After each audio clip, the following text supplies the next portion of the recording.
Hello. It's so great to be here. I want to start today's video with some words. So, this is called being the midwife of your own death and rebirth.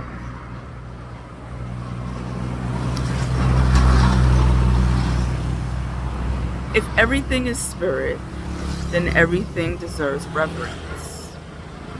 I do not fear death in its sacred forms. I am the cycle of blooming and compost. I am the soul who remembers that life is not about resisting death, but about letting go with grace so that I may rise again and again. The key is not to avoid death, but to be conscious of it, to ensure it is done with reverence, not recklessness, with gratitude, not greed. The reason why I started the video off with that is because my sacred anger that has been awakened within me comes from 30 plus years of psychological abuse. And I found so much clarity in my journey, my 30 plus years journey, and I love that for me. I know that a lot of people do not reach a point within their own path that they can be okay with what it is that they've experienced. And that's okay. That's their problem, or it's just what people experience. But me, myself, I'm an alchemist. I transmute energy day in and day out. Even when I'm resting, I'm transmuting energy like a G. And this anger has allowed me to die, allowed a part of me to die, but in a great, profound way. And I'm so happy. I'm so happy. So yet again, I am currently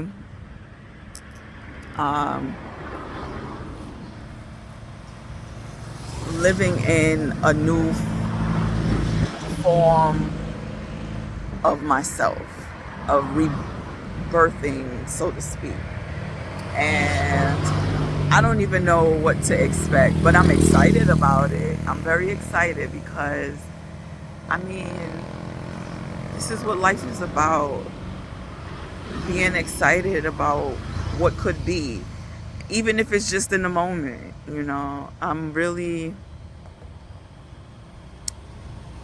I've intended to live moment by moment at this time. I have long-term goals, I have short-term goals, but within those moments of goals, I am living in the moment, within the moments.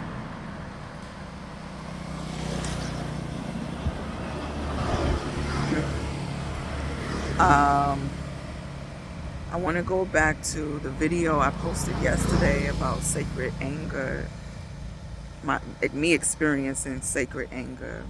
The person that I crashed out on has never witnessed me in that state of being.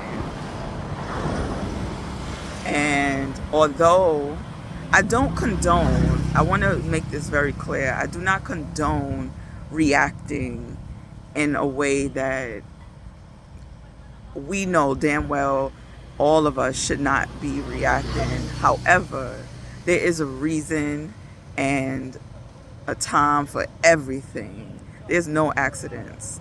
And sometimes people do have to experience the other side of you.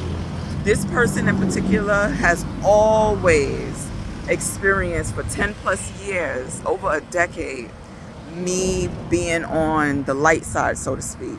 I would more so speak on what I've experienced on the dark side and things like that.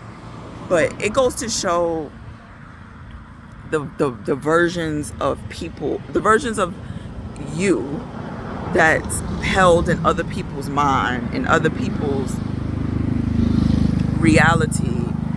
And I now see the kind of individual he thought I was. And I'm okay with that. Like, you know, I know who I am. But this is, you know, I know this is going around like crashing out and being the villain, blah, blah, blah, blah, blah. But, and as funny as it is and as cliche as it has become, that shit is real. It's real. We are all awakening to ourselves, our true selves, and we're integrating and coming into initiations of the feminine and the masculine, the dark feminine and the dark masculine, and the dark and the light. All of that is colliding together, and when things collide, there's chaos, and whoever gets it, they get it. That's it. Whoever gets it, they get it. And there's a reason for it. There's a lesson for it. It's destiny. It's fate. It's supposed to happen. And that's just what it is. Some people learn that way. They learn when somebody finally reaches a point.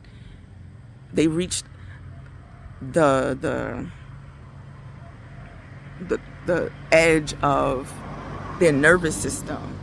That's how I see it. Reaching I was able to identify in real time, which is rare for a lot of people. A lot of people allow their emotions to really take over them, and they can't. Not being able to think straight is a real thing. But I was able to, like, I'm so grounded, and I'm so, I've done the work. Listen, I have done the work. I have done the work, and nobody can take this from me. Nobody can take the work from me. The processes that I've been through, it lives in me. It's encoded in my DNA. And where was I going? Oh, in real time, I was able to identify what was happening in the moment. And as I became hyper aware, and this person just kept talking and literally going further and further. I didn't even ask. And the person was just going further and further into gaslighting. And it's not the first time that this person has done it. And like I said, I have experienced 30 plus years of fucking psychological abuse from a multitude of people, entities, stemming from jobs, my family, acquaintances, you name it, so-called friends, lovers. Anyway, and I could even go back into my childhood and remember conversations, adults abusing their authority and using gaslighting and manipulation as one of their tactics. Like, that's, I realize that that's a form, like, people, they create their personality around manipulation, the many forms of manipulation. They consider having a conversation around manipulation. Like, what the fuck? Anyway, so I was realizing in real time that I was being gaslit, and this motherfucker kept going and going without being asked anything. And I was just like, what the fuck? So I crashed out. It is rare for people to see in real time something that they've been through, that really, they were abused. They were the victim of a certain type of abuse. And I was able to identify it in real time. I was able to not only identify it in real time, I even took a deep breath. I was so present. And I felt the point of trigger. I felt that point, and I identified it as reaching the threshold of my nervous system. I know how to regulate my nervous system, and that's another thing. People that abuse, they abuse the people that they feel are trying to be someone that they're not, but they don't recognize real, because they're not real. And at the same time, they want to see the other side of you, but they don't really want to, I don't know what to call it. They want to bring you to that point, but they don't really want to bring you to that point. And yeah, I digress from that. There's another way I want to articulate it, but it's not coming to me out. Maybe I just, because I articulated it well. However, yeah. So I was able to, felt reaching the threshold of my nervous system. And I was like, what is this? And I identified it. And I'm like, your trigger is valid. It's so fucking valid. And while this motherfucker kept talking, that's when I crashed out. I'm like, nah, this is it. This is it.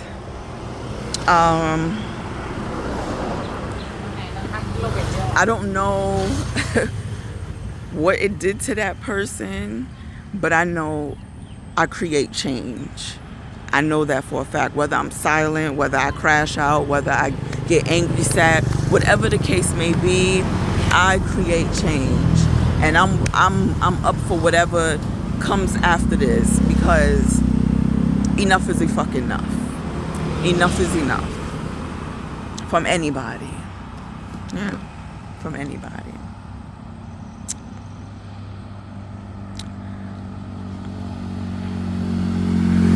I hope you guys are doing well.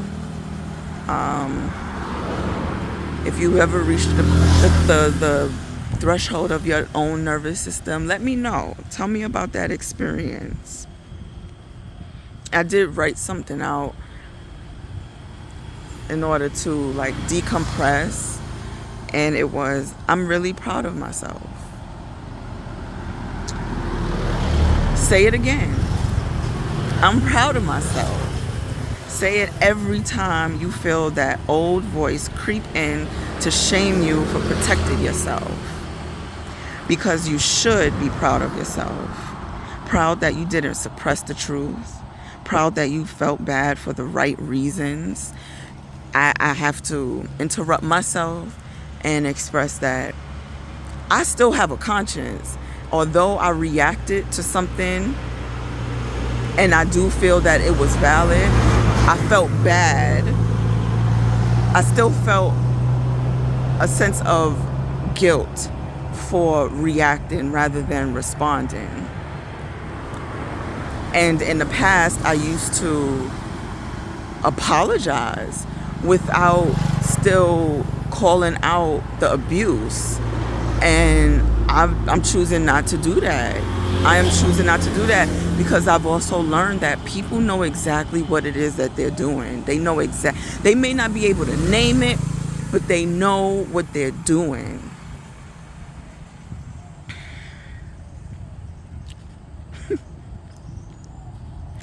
Not because, proud that you felt bad for the right reasons.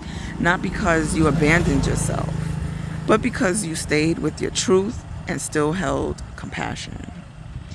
You were accountable without betraying your inner knowing. That's the sweet spot. That's balance.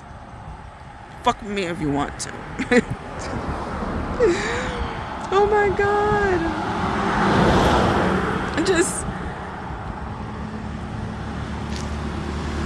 I'm basking in this version of me. I've stepped into a new version of myself that, you know how when people, there's always this conversation going on about people being intimidated by another person, not physically but energetically, or based on what the person brings to the table, whether it's energy, whether it's a skill set, their mind, their intelligence, something like that, right? And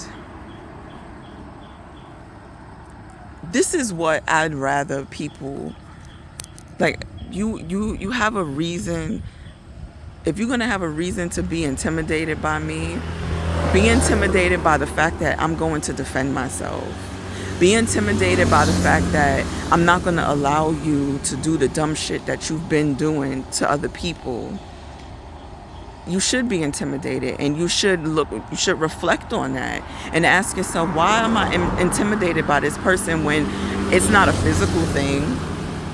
But you're an asshole. You're an asshole. You're a dickhead.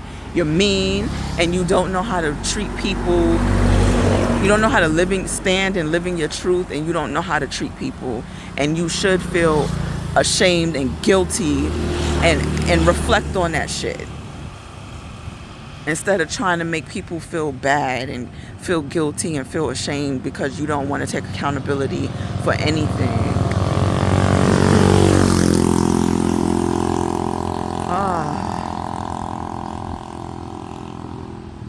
I'm breathing new air. I'm living a new life. Oh my God. And you know something that's also sacred to me? After it happened,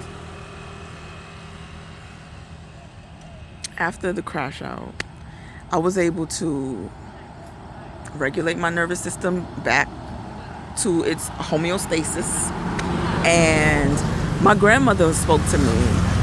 She is one of my direct ancestors. I am so blessed to have her as an ancestor. She spoke to me, and first of all, she told me she was proud of me.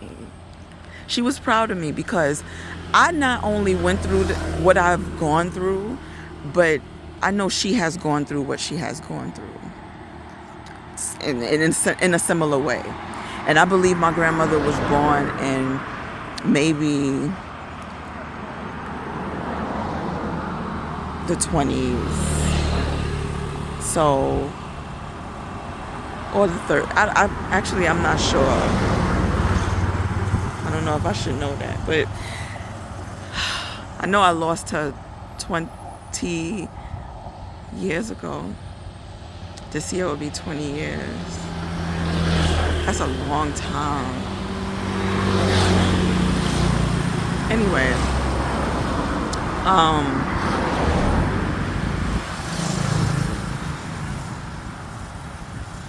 she was proud of me. She told me she was proud of me. And that also allowed me to relax in the moment. Because I actually had to still be in the same environment with that person. And I just... queen shit, you know? Goddess shit. And not only did she tell me she was proud of me, but she helped calm me down.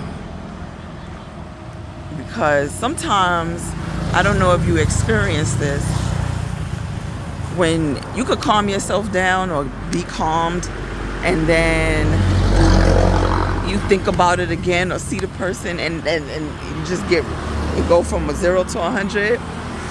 I can get that way. And it's been a very long time. It's been a very long time since I've been angry.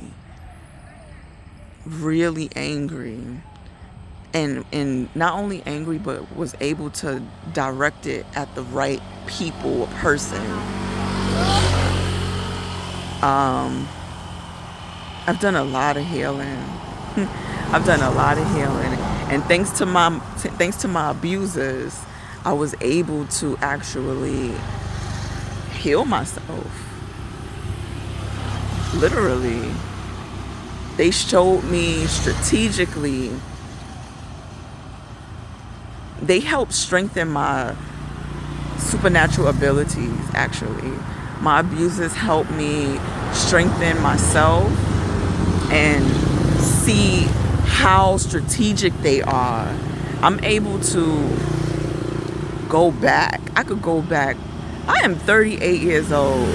I can go back 33 years ago and recall everything that fucking happened in a particular situation and call it out for what it was. I can do that. I have that ability. And you should see the look on people's faces when I have to do that. It's like, first of all, I can't believe you called me out. And that happened over 30 years ago. Why are you bringing this up now? Because you can't hide. You've been trying to hide, but you can't hide. But anyway, they've helped me. They have helped me. And shout out to y'all, man. Shout out to y'all. We've had a soul contract to help one another. I don't know how I help them. I mean, I could call that out. But I know the highest form is love and showing them how there are actually authentic people and genuine and honest and trustworthy people, loyal people. I've been loyal to the wrong people on this earth, on this planet. Yeah.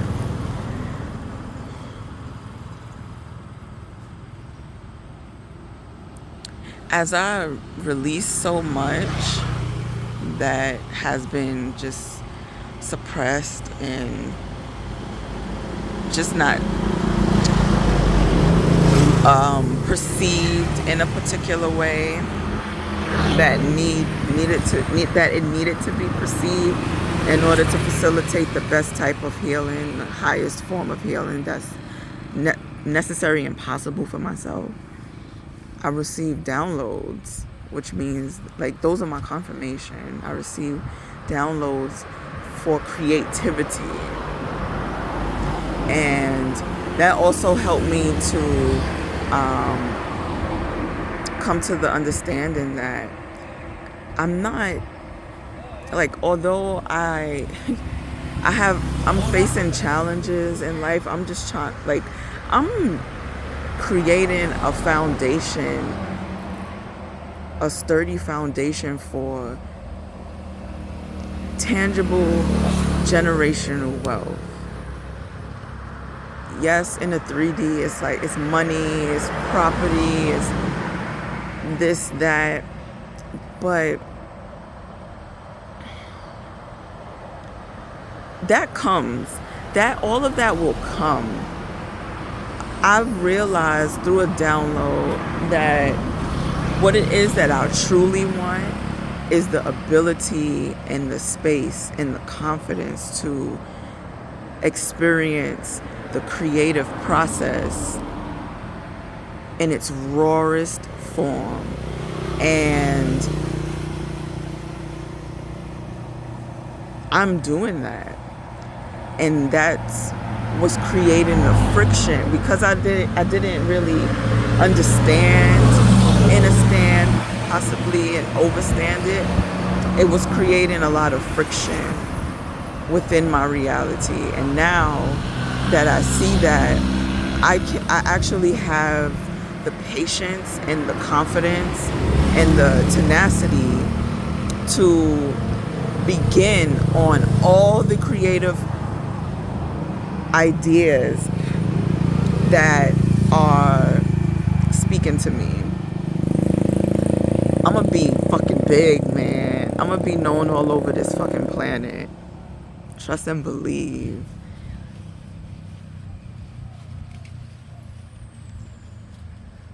Because I'm just enjoying life. Like, I've gifted myself a second opportunity at life. Literally. And I'm not taking this for granted.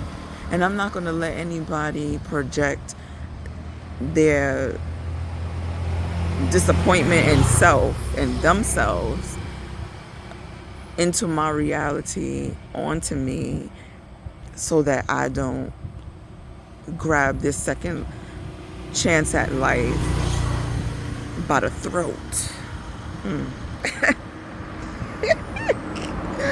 Oh my gosh.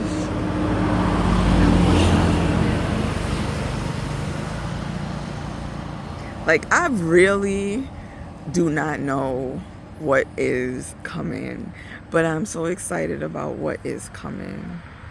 And I have to keep reminding myself that I am what's happening. And I am the main character. And I have to get out of my way and stop playing the sidelines, being the side character. And right now there's no co-stars. It's just me. And sometimes I'm the villain. And sometimes I'm just the main character that everybody loves and want to be around, but I have limited access. Yeah.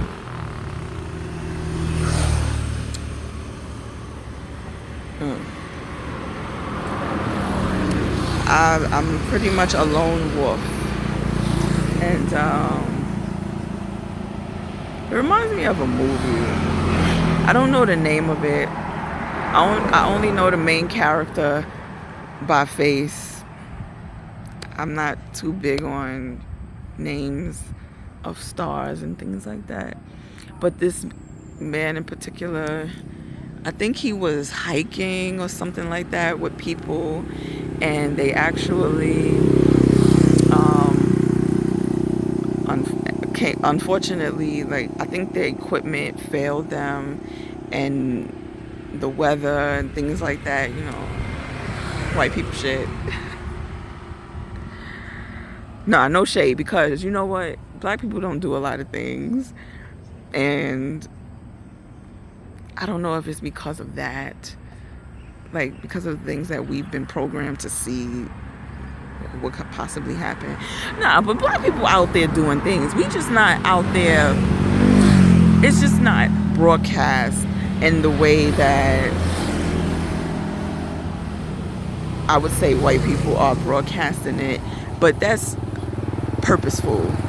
It's done purposely because, you know, the powers that be, they're controlling everything. So they don't want us to see us doing what we probably naturally can do and just be thriving, you know? Okay, I digress. So this movie, so yeah, something happened. Oh my gosh, I see it. I don't know. Okay, I hope you'll be able to see it. Do you see that in the sky? Now, I don't know if the camera is actually picking up on its colors, but it's like an aurora of colors. And it's kind of circular, like a disc. That is so fucking dope. That is so fucking dope. Oh my God. Do you see that? I see blue, I see purple.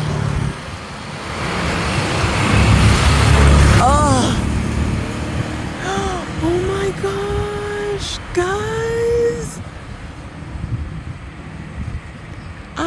hope you can see that. Magic is real, man. Magic is so fucking real.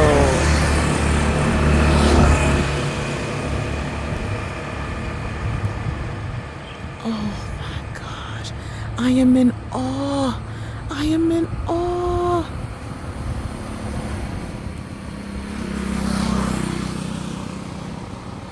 That is so fucking amazing.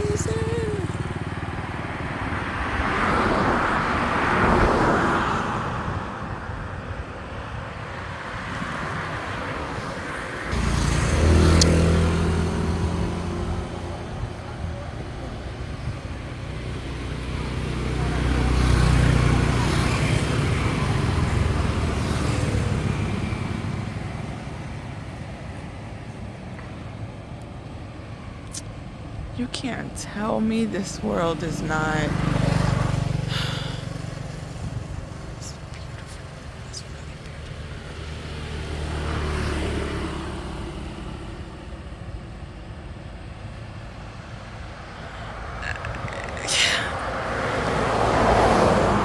So the movie,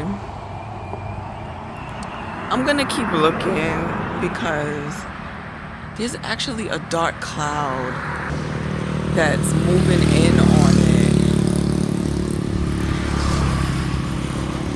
Do you see that? That's so weird. You can't tell me that is not from another dimension, another realm. It is. It's visiting. I see green. And those clouds, those are not natural clouds. I'm sorry. I had the camera all over the place. Those are not natural clouds. Those are clouds of cloakness.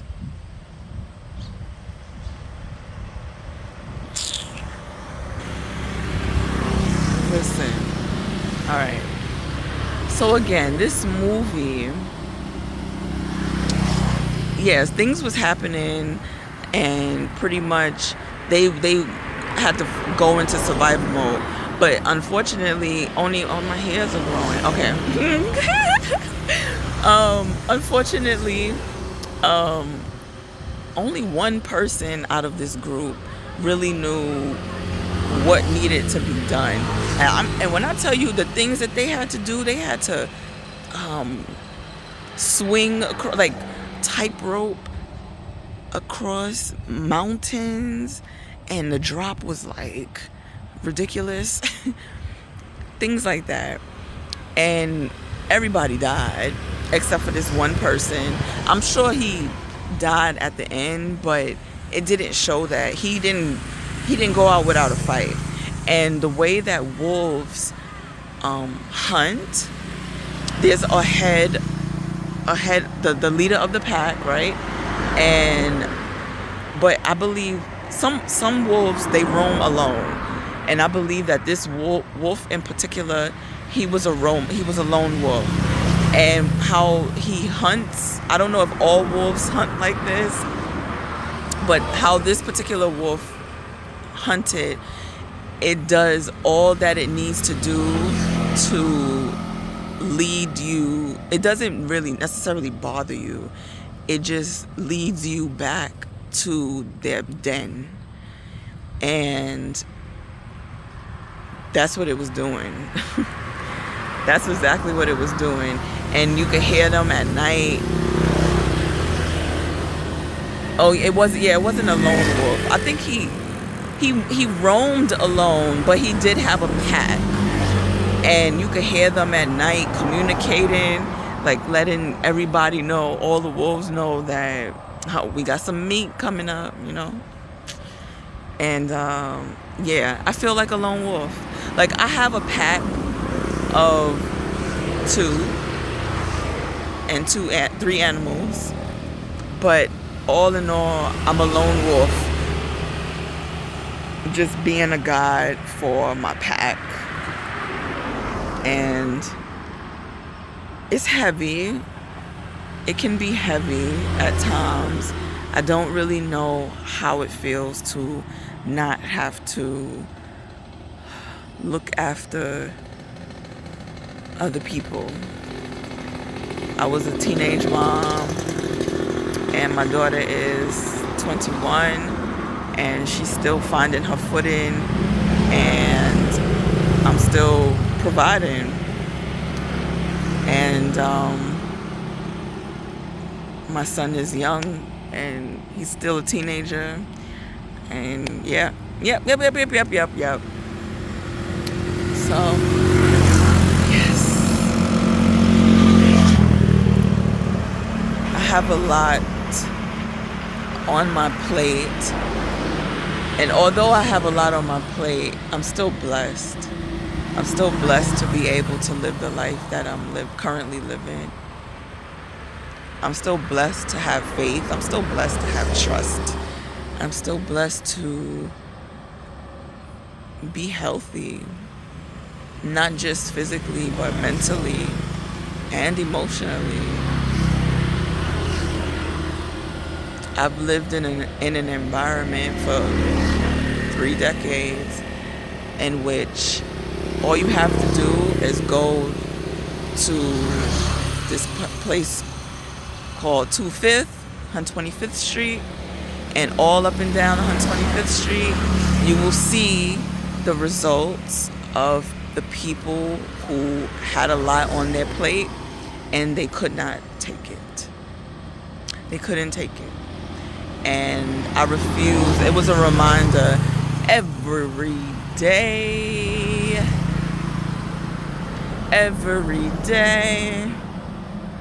that I had to hold it together. They say you need to hold it together when you're in prison.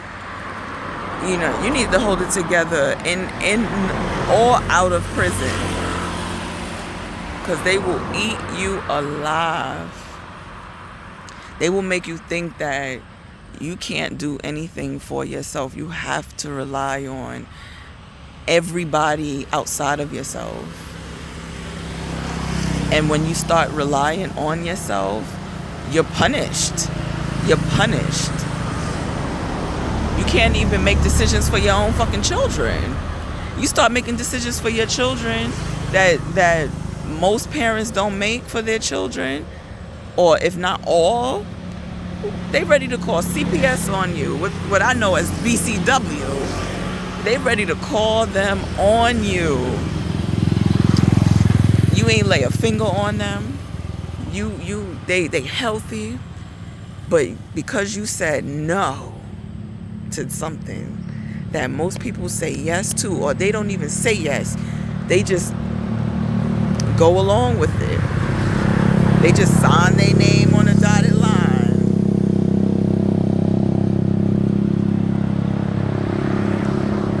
You get a lot of pushback. And I was at the point within my healing journey where I couldn't take any more pushback. So I had to go into hermit mode. I had to isolate myself and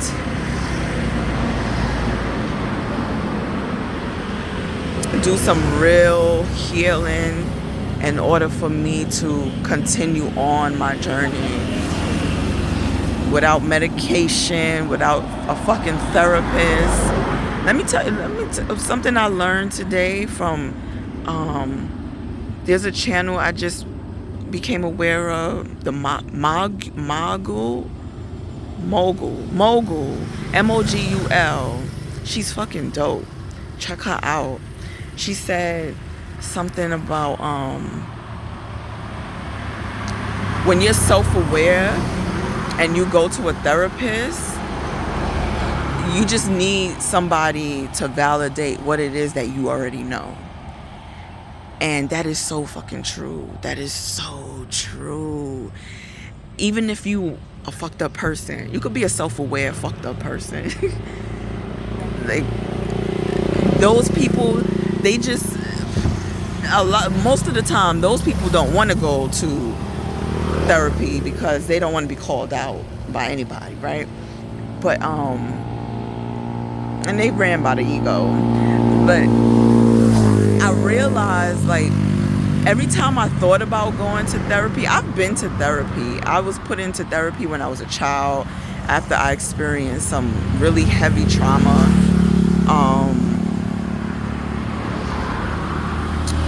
Yeah, I experienced some really heavy trauma that I actually was pretty blown away at how I was just moving on in life. I think I was about 8 years old at the time. I was just doing whatever. I was already thinking about what I needed to do and how I needed to slowly come to terms with my life and what I witnessed and was experiencing, and believing that things would get better, and it probably wouldn't be now, but it will get better. And it did. It did. Maybe like within a year and a half, it got better. It did. I've always been powerful, let me tell you, which is why I experienced so much, because people saw my power before I did. I really thought at the time that everybody was the same way. They thought the same way. But yeah, I kind of thought everybody thought the same way, and people stripped that from me slowly yet surely. But anyway, yeah, I was placed into therapy at about 8 years old, and I didn't like it. I really didn't like it because I didn't feel that this therapist and she was black, which I liked that, but I didn't feel that she was wise enough. She may have been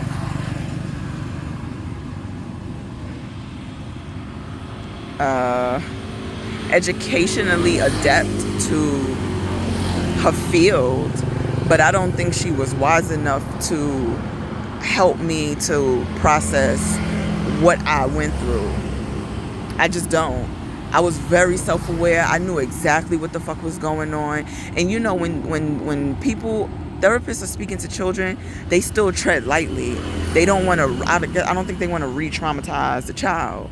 And I'm like waiting for this woman to ask me, like, what is it that you know? Because I was ready to give it to her, but she was going around, under, over. I didn't have time for it. So I figured out a way to speak, like give her the answers that I knew she was looking for, so I could exit out of fucking therapy. And that's when I realized I don't need therapy. I need myself, but I have to figure out exactly what that is. And I realized when I was a teenager, I had to start living out of my comfort zone in order to figure out what it is that I need. And to learn that while being a teenager is profound. Tell me what you want, but it's profound. And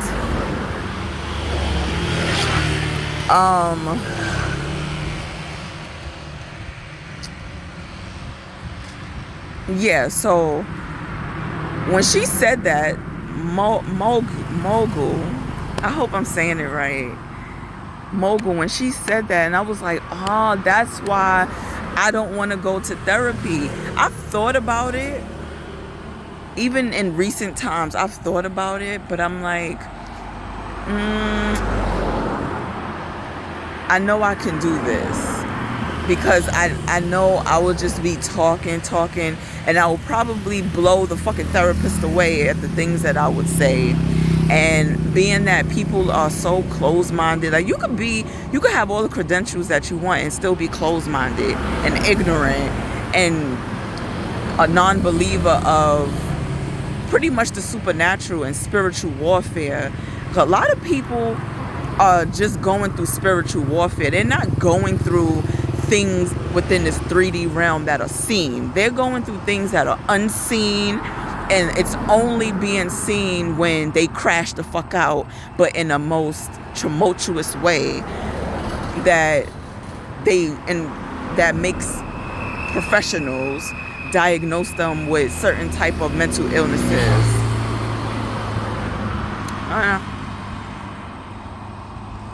It's like these mental illnesses may in fact be real,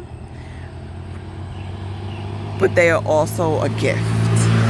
And if you choose to tap into it and perceive it in that way, you'll find the gems within it. Okay, so yeah.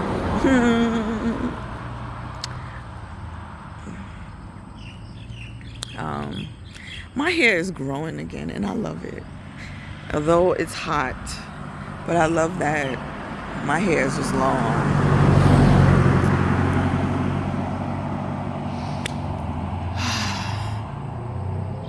I don't have anything else to speak on other than